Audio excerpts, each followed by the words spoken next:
ada tumak ninah. Ini juga, ini harus diperhatikan ini ya Mas juga Haris. harus diperhatikan, Mas Bisa Haris. dijelaskan sih apa sih tumak ninah? Pasti kan teman-teman SMP ini tumak ninah itu apa? Assalamualaikum warahmatullahi wabarakatuh. Halo Sobat Winsa, kembali lagi di podcast Cerdas. Pada kali ini kita akan membahas sebuah tema, yakni sholat. Nah, episode kali ini kita akan ditemani oleh narasumber kita. Bisa memperkenalkan diri, Mas? Oke, terima kasih Mas Daus. Ya, sebelumnya saya sangat berterima kasih kepada teman-teman yang sudah membantu podcast kita kali ini, di mana pada kesempatan ini kita akan membahas tema yang akan sangat-sangat dibutuhkan oleh teman-teman SMP ya. Benar. Cuman sesuai permintaan dari Mas Daus, saya harus memperkenalkan diri ya. Iya, pasti. Oke, nama saya Haris Fatah. Saya juga merupakan teman dari Mas Daus. Untuk saat ini saya sedang berada atau duduk di semester 3 dan kita juga satu kelas di mata kuliah materi Pendidikan Agama Islam SMP. Benar. Itu mungkin sedikit perkenalan dari saya, Mas. Oke.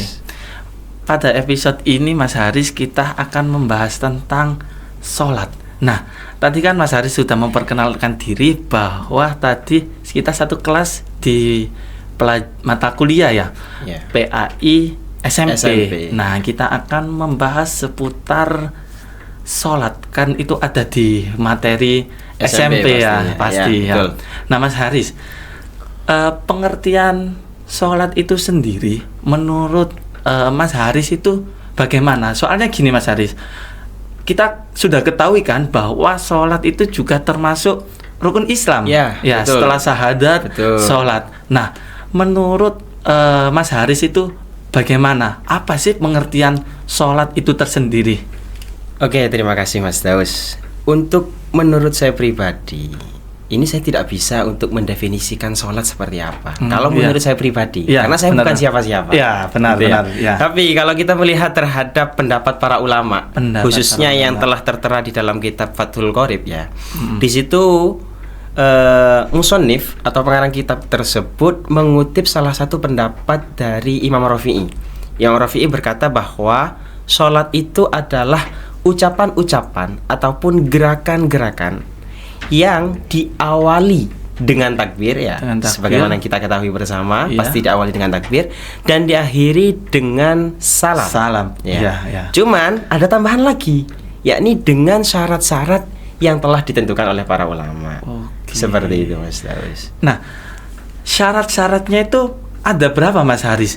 Kalau mungkin secara definisi mungkin ada, katanya itu ada syarat wajib, kemudian syarat sah. Nah, itu apakah benar? Ya, memang seperti itu. Sebelum kita membahas terhadap syarat-syarat, perlu kita ketahui terlebih dahulu Mas Daus ya, bahwa syarat itu merupakan sesuatu yang kita lakukan sebelum melaksanakan sholat. Sebelum melaksanakan sholat. Ya, di sini para ulama, sebagaimana yang telah saya pelajari, bahwa di antara syarat-syarat yang harus dilakukan oleh seseorang ketika hendak melakukan sholat itu jumlahnya ada 8. Ya. Yang pertama adalah dia itu harus suci dari 2 hadas. Benar. Baik hadas besar ataupun hadas kecil ya. Siap. Itu yang pertama. Untuk yang kedua adalah seseorang atau mukmin tadi yang hendak melakukan sholat itu juga harus suci, baik tempat dia untuk melakukan sholat, dirinya ataupun badannya. Ya, bajunya maksudnya, pakaian yang dikenakan untuk sholat. Pakaian yang dikenakan untuk sholat. Karena ketika kita melaksanakan sholat, kemudian pakaian yang kita pakai itu misalkan terkena najis, maka itu nanti dampaknya itu terhadap sholat yang kita lakukan. Bisa jadi sholat yang kita lakukan itu justru tidak akan sah Karena kenapa? Karena syarat tersebut tidak terpenuhi. Gitu. Itu untuk yang kedua. Untuk yang ketiga Mas Daus, syarat yang harus dipenuhi oleh seseorang ketika dia itu hendak melakukan sholat adalah dia itu harus mengetahui masuknya waktu sholat. Masuknya waktu sholat. Misalkan waktu zuhur itu dimulai dari kapan? Apakah dimulai dari matahari ketika berada pas di atas kepala kita, atau mungkin matahari itu sudah agak bergeser ke arah barat, atau seperti apa? Itu harus diketahui oleh seorang mukmin. Cuman untuk saat ini itu sangat mudah sekali untuk mengetahui waktu sholat ya. Sekalipun kita berada di tempat yang jauh dari masjid, mungkin kita sudah bisa menggunakan handphone atau sosial media untuk mengetahui terhadap masuknya waktu sholat. Iya, zaman sekarang kan zaman modern ya Mas Haris. Zaman modern. Iya, zaman. Nah, untuk syarat yang keempat ya, seorang mukmin yang hendak melakukan sholat, atau karena ini pembahasannya terhadap teman-teman SMP ya, maka teman-teman SMP yang hendak melakukan sholat gitu saja mungkin ya, itu harus menutup aurat Mas Daus. Menutup aurat ya. Harus menutup aurat. Nah, menutup aurat bisa dijelaskan ya, mungkin teman-teman supaya lebih mengerti lah, aurat laki-laki sama aurat perempuan. Nah, itu batasnya sampai mana Mas Haris? Nah, ini juga harus diketahui oleh teman-teman SMP. Harus ya ini. Karena sholat itu tidak hanya sekedar menghadap kiblat lalu takbir saja, tidak. Tapi juga harus mengetahui apa saja yang harus dilakukan ketika sholat itu, atau sebelum melakukan sholat. Lah, untuk aurat sendiri Mas Daus ya, para ulama, khususnya yang ulama Syafi'iyah itu sudah menjelaskan bahwa aurat seseorang antara laki-laki dan perempuan ketika sholat itu berbeda. Gitu. Untuk perempuan ya, saya langsung bahas tentang perempuan. Kenapa? Karena ini sangat urgent sekali. Siap. Untuk perempuan ketika sholat, seluruh badan itu merupakan aurat. Seluruh badan merupakan kecuali wajah dan kedua telapak tangan. Wajah dan dua telapak tangan ini. Kedua telapak tangan Mas Daus. Nah, yang dimaksud dengan telapak tangan itu, sebagaimana ya pelajaran yang pernah saya dapat atau saya peroleh di pondok pesantren itu adalah ketika kita mengumpulkan kedua telapak tangan seperti ini, ya, bagian yang tidak terlihat ya, ketika kita tekan itu termasuk daripada telapak tangan. Jadi ketika seorang perempuan melakukan sholat dan bagian sininya itu terlihat, ya, bagian sininya itu terlihat, maka ini teman-teman SMP ya khususnya ya harus mengetahui ya. Harus mengetahui ketika bagian sininya itu terlihat, maka auratnya dia itu juga terlihat. Karena kenapa? Karena termasuk aurat. Bagian aurat yang harus ditutupi Mas Daus gitu. Itu untuk seorang perempuan.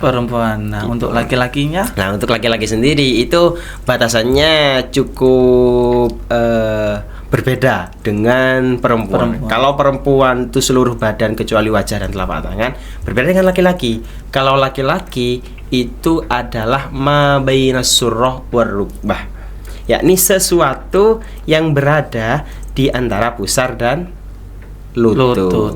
Gitu. Jadi kalau misalkan seorang laki-laki Mas Daus ya melakukan sholat hanya dengan menggunakan celana pendek yang menutupi antara pusar dan lutut, itu sebenarnya tidak apa-apa. Tapi cobalah kita bayangkan adab kita terhadap Tuhan itu seperti apa. Adab kita terhadap Allah itu seperti apa. Kita keluar kampus saja, dan sebagainya pakai pakaian yang rapi yang seperti ini. Apalagi kita menghadap sang ilahi gitu. Jadi ya juga harus diperhatikan. Ya. Nah, untuk syarat yang kelima itu seorang mukmin atau teman-teman SMP yang hendak melakukan sholat itu harus mengetahui terhadap kefarduan sholat. Harus mengetahui ya. Fardunya sholat zuhur, fardunya sholat asar, harus mengetahui terhadap fardunya sholat.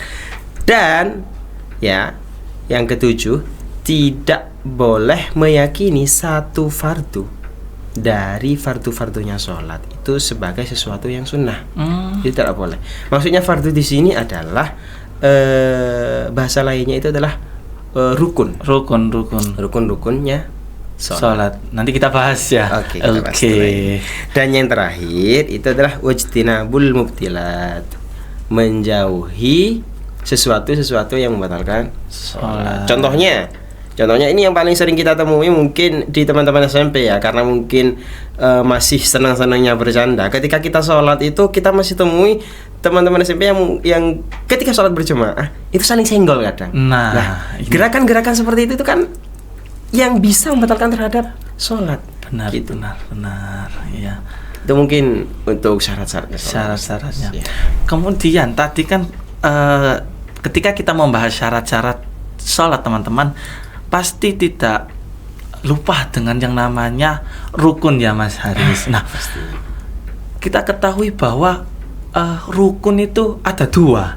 Ada dua, rukun qauli dan rukun fi'li. Nah, mungkin ya teman-teman SMP ini agar lebih tahu apa sih rukun qauli dan rukun fi'li dan perbedaannya itu bagaimana Mas Haris? Ini bisa kita kembalikan terhadap definisi daripada sholat itu. Sebagaimana yang saya ucapkan tadi bahwa sholat itu adalah ucapan-ucapan dan gerakan-gerakan. Nah, dari sini kita bisa mengetahui bahwa di dalam sholat itu pasti ada yang namanya ucapan. Ada juga yang namanya gerakan-gerakan yang dilakukan oleh seseorang ketika sholat. Benar. Jadi untuk rukun qauli itu adalah rukun yang sifatnya harus diucapkan.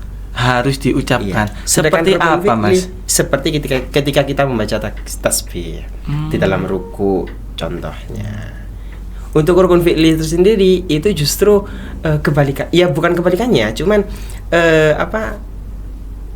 rukun yang mengharuskan adanya gerakan di sana. Harusnya ada gerakan. Ya gitu. Kemudian setelah kita tadi mengetahui bahwa pengertian sholat, kemudian syarat-syarat dan rukun-rukun, tadi ada rukun qauli, rukun fi'li. Nah Mas, masa-masa SMP ini adalah kan masa transisi dari SD ke SMP. Nah, mungkin untuk calon-calon ya, kita kan calon pendidik ya, amin. Calon pendidik guru agama di SMP atau besok kita di SMA. Nah, kalau di SMP sendiri metode apa ya Mas ya yang cocok untuk kita terapkan dalam praktek ini atau dalam materi sholat ini? Oke. Ini sangat bagus ya Mas Dausnya, karena memang kita sebagai calon pendidik juga harus mengetahui terhadap metode yang akan kita terapkan terhadap teman-teman SMP khususnya ketika kita mengajar di SMP.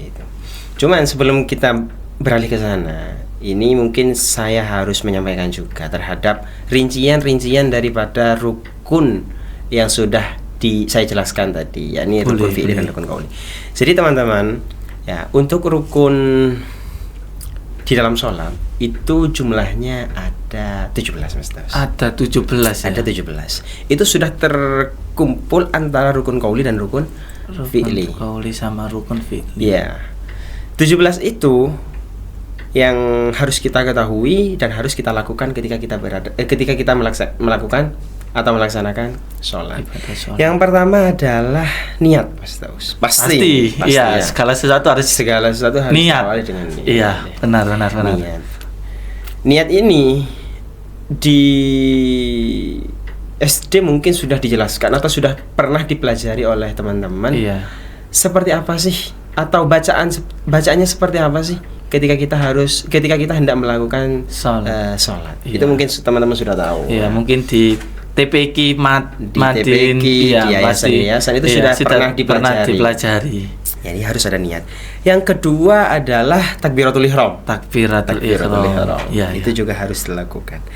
Yang ketiga Mas Daus itu harus berdiri.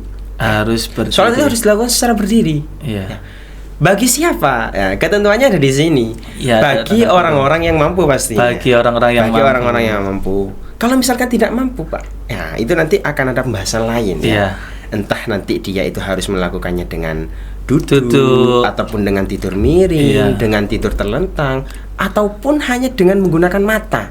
Kedipan mata. Kedipan mata. Kalau tidak bisa sama sekali, maka bisa dengan menggunakan hati, Mas Taus. Karena kenapa? Karena memang misalkan orang itu sudah tidak bisa dilakukan atau sudah tidak bisa melakukan sholat secara sempurna, maka yang namanya sholat itu hukumnya wajib. Mau seperti apapun dia, mau keadaannya dalam sangat berbahaya misalkan, ataupun sangat-sangat tidak bisa untuk melakukan sholat secara sempurna, maka dia itu tetap wajib untuk melakukan sholat. Sekalipun nanti sebagaimana saya sampaikan tadi, sekalipun sholatnya itu menggunakan hati. Apakah ini yang dinamakan rukhsah, Mas? Ya, betul. Ini juga termasuk terhadap rukhsah ataupun keringanan yang datang dari Allah Subhanahu wa taala untuk tidak membebani terhadap orang-orang Islam di dalam menjalankan ibadahnya. Oke, baik. Tapi Mas Daus, rukhsah itu hanya berlaku terhadap orang-orang yang tidak mampu. Kalau ada dia mampu, pengecualian ya. Iya, kalau dia mampu maka tetap wajib untuk berdiri ketika sholat. Ya. Yang keempat adalah membaca Al-Fatihah. Membaca surat Al-Fatihah. Wajib. Membaca Al-Fatihah itu hukumnya wajib. Ya, ini seringkali saya temukan teman-teman SMP khususnya ya, bahwa ketika membaca Al-Fatihah itu jangan sampai bacaan-bacaan di dalam Al-Fatihah itu ada yang keliru. Iya. Ketika di sana ada tasydid tapi tidak dibaca tasydid sebagaimana semestinya, maka itu dampaknya nanti terhadap sholat yang dia lakukan. Iya. Bisa jadi tidak sah sholat yang dia lakukan. Iya. Jadi harus diperhatikan setiap lafadznya, setiap hurufnya. Bahkan tidak boleh seorang yang melakukan sholat itu mengubah bacaan Al-Fatihah, itu tidak boleh. Itu akan berdampak terhadap sholat yang dia lakukan. Berarti harus memperhatikan makhorijul huruf. Makhorijul hurufnya harus. Saya dulu di pondok itu belajar Al-Fatihah itu setengah tahun. Belajar Al-Fatihah saja. Itu mungkin supaya kita syarat apa ya? Untuk sholat itu kan harus Al-Fatihahnya itu kan harus tepat. Ya karena memang termasuk rukun. Lah ketika rukun ini misalkan rukun sholatnya ini tidak terpenuhi, ya maka nanti dampaknya terhadap keabsahan daripada sholat yang dilakukan oleh seseorang gitu. Jadi teman-teman SMP ini juga harus memperhatikan hal yang seperti ini. Harus diperhatikan ya teman-teman untuk bacaannya. Oke, selanjutnya adalah ruku. Ya. Memang kita ketahui ruku. Ya. Kemudian ada tumak ninah.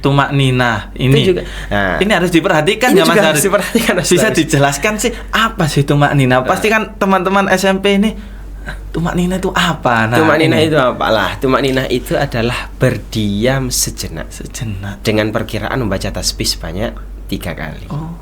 Berdiam sejenak ini dengan artian misalkan seorang itu sudah melakukan ruku, dia itu tidak langsung berdiri. Sebagaimana kita ketahui di sholat tarawih yang viral. Iya. Ya, ketika bulan Ramadan. Berapa menit itu sudah? Berapa menit sudah selesai. Ya. Nah, itu saya kira dalam sholat tersebut itu tidak ada yang namanya tumak ninahnya. Salah satu rukun yang harus diperhatikan gitu. Nah, ketika tumak ninah itu tidak dilaksanakan, berarti keabsahan sholatnya juga harus dipertanyakan. Iya. Karena itu merupakan sesuatu yang sangat harus diperhatikan. Ya. Jadi kalau misalkan sholatnya ketika ruku langsung berdiri lagi, itu sudah dipastikan di sana tidak ada yang namanya tumak ninah. Seperti itu Mas. Kemudian yang ke-7 ada yang namanya i'tidal. I'tidal itu berdiri setelahnya ruku tadi. Kemudian ketika i'tidal ada juga yang namanya tumak ninah di dalam i'tidal. Karena memang tumak ninah ini harus diperhatikan ya. Yang ke-9 ialah melakukan sujud sebanyak 2 kali. Ya, sebagaimana kita ketahui bersama ya, bacaan di dalam sujud dan di dalam ruku itu juga berbeda. Kalau di dalam ruku itu subhana rabbiyal azim, kalau di dalam sujud itu subhana rabbiyal a'la. Benar. Dan juga ketika sujud yang nomor 10 rukunnya itu adalah tumak ninah di dalam sujud. Setiap gerakan pasti ada tumak ninah. Iya.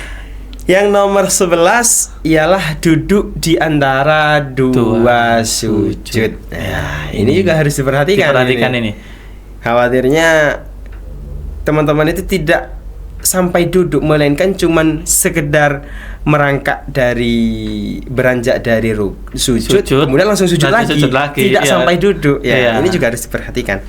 Yang ke-12 ialah tumak ninah di dalam duduk di antara dua sujud tadi. Yang nomor 13 ialah tasyahud akhir. Kemudian yang nomor 14 itu adalah duduk ketika tasyahud akhir. Gitu. Benar. Yang nomor 15 Mas Daus ialah membaca sholawat kepada Nabi Muhammad Sallallahu Alaihi Wasallam. Jadi membaca sholawat itu sudah tertera di dalam kalimat tasyahud akhir. Di dalam lafaz-lafaz tasyahud akhir itu sudah ada yang namanya sholawat kepada Nabi Muhammad Sallallahu Alaihi Wasallam. Itu juga harus diperhatikan. Bukan hanya membaca sholawat, yang nomor 16 dan yang nomor 16 itu juga harus melakukan salam.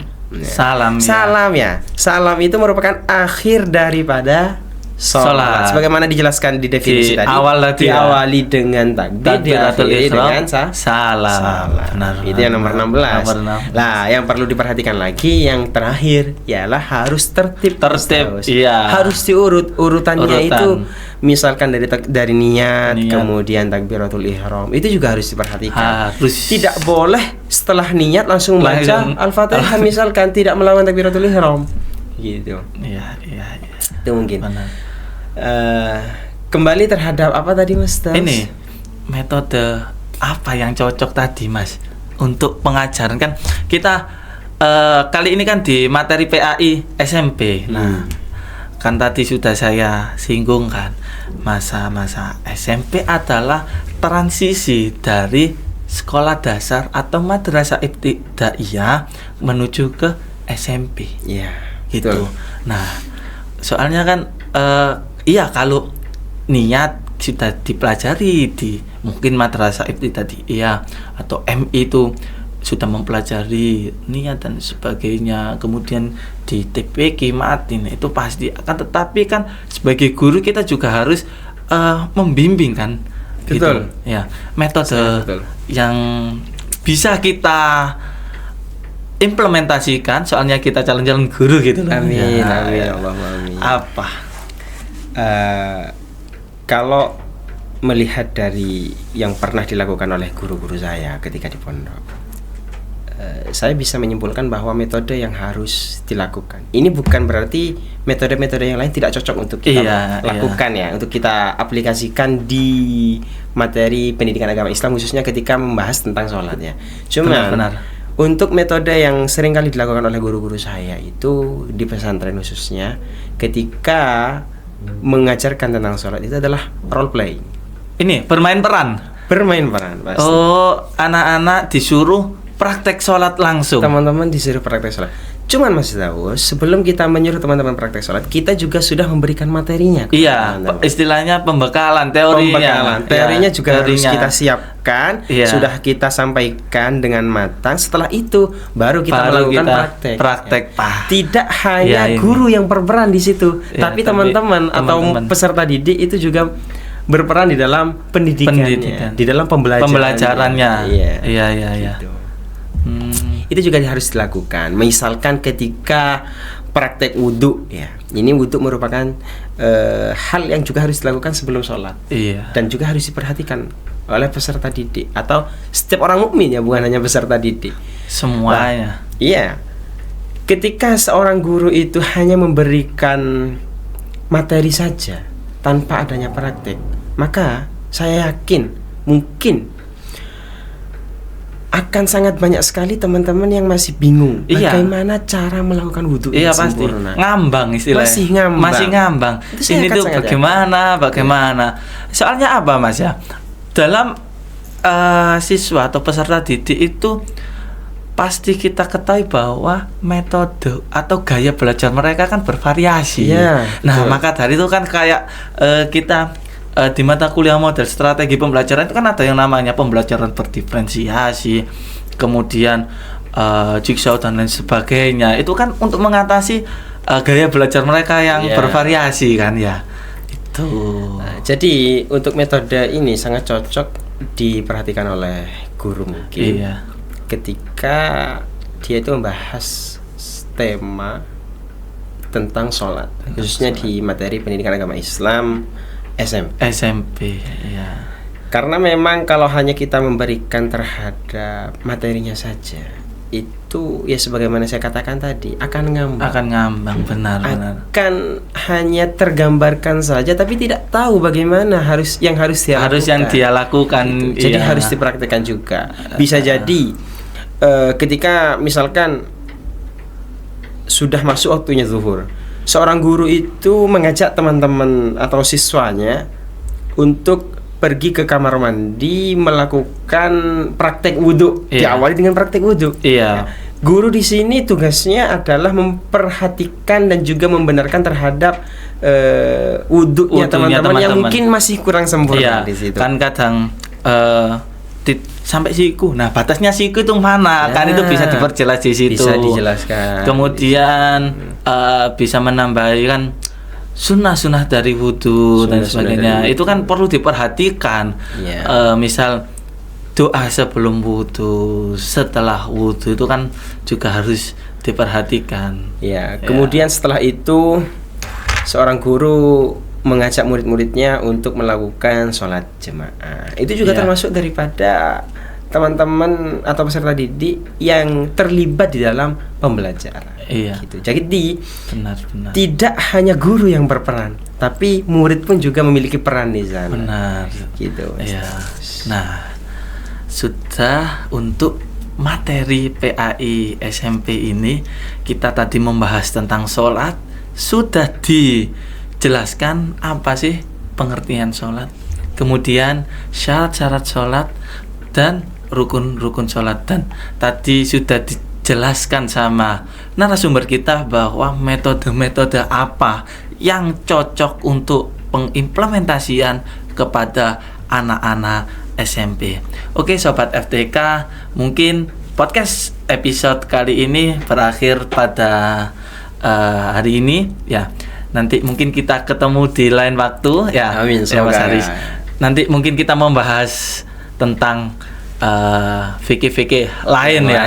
Tadi kan ini sholat. Oke, saya ucapkan terima kasih Mas Haris atas waktunya untuk menjadi narasumber, dan terima kasih kepada seluruh teman-teman yang terlibat pada podcast pada hari ini. Kurang lebihnya kami pamit undur diri.